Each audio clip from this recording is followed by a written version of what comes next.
তেখেতসকলে কষ্টৰে উপাৰ্জন কৰা টকাখিনি দি পেলাই আজি আমাৰ জ্ঞান উদয় জাতীয় বিদ্যালয়ৰ যি শিক্ষামূলক ভ্ৰমণ কাৰ্যসূচী ৰূপায়ণত সহায় কৰিছে। গতিকে ছাত্ৰ ছাত্ৰীক ইয়াৰ আমি এই কাৰ্যসূচীৰ দ্বাৰাই আমি তেওঁলোকক তেওঁলোকে যিখিনি বস্তু দেখিলে তাৰ পৰা তেওঁলোকে জ্ঞান লাভ কৰিলে আৰু সমাজ বিজ্ঞানৰ এইবিলাক একোটা বিষয় হ'ল। তো আমি ছাত্ৰ ছাত্ৰীক লগত লৈ গৈ আহোমৰ যিবিলাক স্বকীয় ঐতিহ্য যেনেকৈ ৰংঘৰ, কাৰেংঘৰ, তলাতল ঘৰ, চৰাইদেউ মৈদাম এইখিনি আমি ধুনীয়াকৈ দেখালোঁ, আমি চবেই দেখিলোঁ, একেলগে আনন্দ কৰিলোঁ, নতুন জেগা চাই আহিলোঁ, শিৱসাগৰৰ চাই আহিলোঁ। মোটামুটি ভালেই লাগিছে। এনেকৈ যাব লাগে, সকলো বিদ্যালয়ে এনেকুৱা পদক্ষেপ ল'ব লাগে আৰু শিক্ষামূলক ভ্ৰমণটো শিক্ষাৰে এটা অংগ।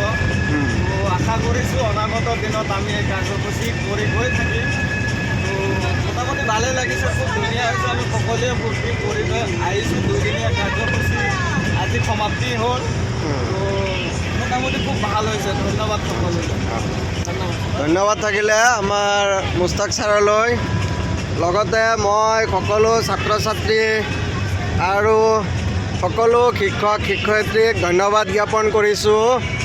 আমি সুন্দৰভাৱে এই শিক্ষামূলক ভ্ৰমণ কাৰ্যসূচী সকলোৰে সহায় সহযোগিতাত সুন্দৰ হিচাপে যাত্ৰা কৰিব পাৰিছোঁ। লগতে কোনো অসুবিধা হোৱা নাই, সকলো মোটামুটি ভালে ভালে আহিছে। আল্লাহ ভগৱানে আমাক সুকলমে আমাক ঘৰলৈ লৈ আহিলে আৰু ছাত্ৰ ছাত্ৰীসকলে যি ধৰণেৰে কিতাপত সেইবিলাক বস্তু পাইছিলে শিৱসাগৰৰ বিষয়ে, আমাৰ যি ইতিহাস সেই ইতিহাসৰ বিষয়ে যিহেতু তেওঁলোকে কিতাপতে পঢ়িব পাইছিলে, কিন্তু বাস্তৱত সেইখিনি জেগা দেখা নাছিলে। নেদেখাৰ কাৰণে হয়তোবা ছাত্ৰ ছাত্ৰীসকলৰো মনত সেইখিনি কথা জাগিছিলে যে শিৱসাগৰনো কি, কেনেকুৱা জেগা। আমি অকল কিতাপতে পঢ়ি থাকোঁ, কিন্তু আমি দেখা নাপাওঁ। সেই এক লক্ষ্য আমি আগত ৰাখি ছাত্ৰ ছাত্ৰীসকলক লগত লৈ সেই জেগাখিনি দেখুৱাই লৈ আহিলোঁ।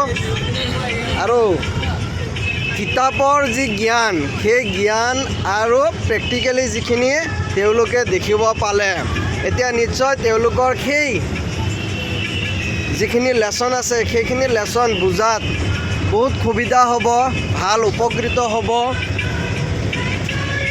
আৰু এনেকুৱা ঐতিহাসিক জেগাবিলাক ছাত্ৰ ছাত্ৰীসকলক দেখুৱাব লাগে। সেই দেখুৱাই ছাত্ৰ ছাত্ৰীসকলৰ জ্ঞানৰ প্ৰতি যাতে আমি অলপ আগবঢ়াই নিব পাৰোঁ, সেয়া এক চেষ্টা। আৰু এই চেষ্টা আমি অব্যাহত ৰাখিম। অনাগত দিনত আমি ইয়াতকৈ আৰু ভাল ভাল জেগা আমি দেখুৱাম। লগতে শ্বিলং আৰু তাৰে ভিতৰত আমাৰ আছে মিউজিয়াম। মিউজিয়ামত আমি এতিয়ালৈকে ছাত্ৰ ছাত্ৰীসকলক সেইখিনিত আমি লৈ যোৱা নাই।